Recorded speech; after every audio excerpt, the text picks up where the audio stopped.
Good morning and welcome to your Farm and Home Show. My name is Joanna Coles, and this morning we're visiting with Dr. Ellen Crocker. She's with the University of Kentucky's Extension Forest Health Specialist there. Good morning, Ellen.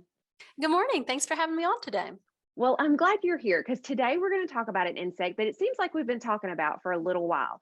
But that's the emerald ash borer, and it has been confirmed in Warren County as of last year. But we still want people to be aware of what to look for and what damage this insect causes.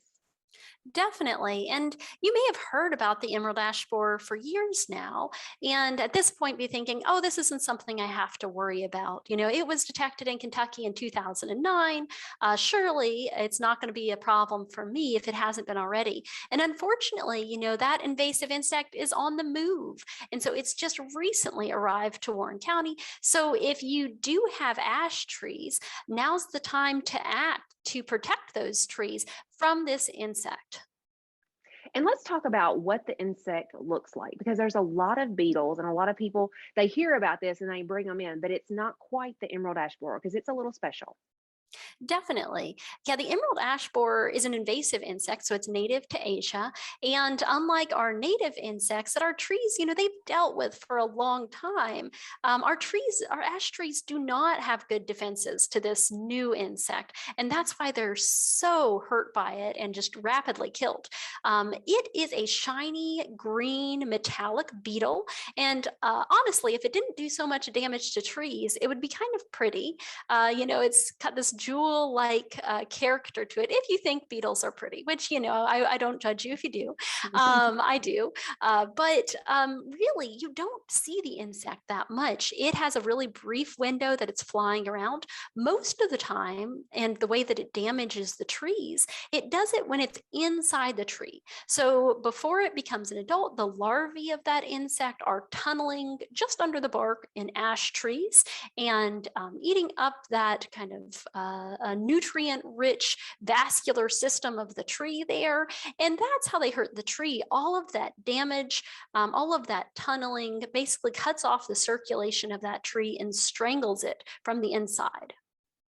And does it affect all species of ash or just one or two?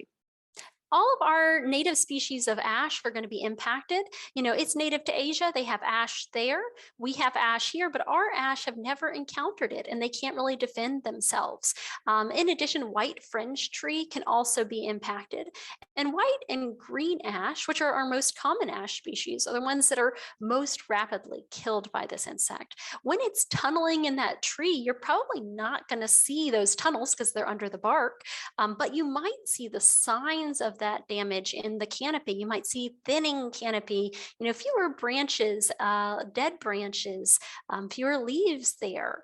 You might over time start to notice some cracking in the bark that might flake off some of that bark so you can see that tunnel. You might see these characteristic D-shaped exit holes that those beetles chew their way out of when they go from being those larvae to being adults. They have a D shape like the letter. And that's kind of distinctive. And it's key if you're thinking about treating your trees to catch it before those trees are, really impacted. Because the healthier those trees are, the more they're going to be able to move around an insecticide that can protect them in the future. Absolutely. And so there are some things that we can do preventatively if you have ash around your home. However, if it's in your woodlands, the only option you probably have is to go ahead and harvest. That's a good point. If you've got ash in your woods, a couple different questions that you think about. First, how much ash do you have? Across the state, ash is only about 4% of the trees. That doesn't sound like a lot, but in some areas it can be much higher, 25, 30, 35%. And if you're going to lose that many trees, not only might harvesting be a good option to help you recoup some of those losses, but also really thinking carefully about what's coming next. After you lose those ash, what you want to see is a diversity of valuable native tree species to take their place. And we here in Kentucky certainly have an abundance of native trees. There's lots of good information out there about how to treat your trees if you're interested in that, and what else you can be doing in light of the emerald ash borer. All right, Ellen, well, we'll certainly appreciate the information. And if you have questions, make sure to contact your local extension office. Thanks for watching and have a great day.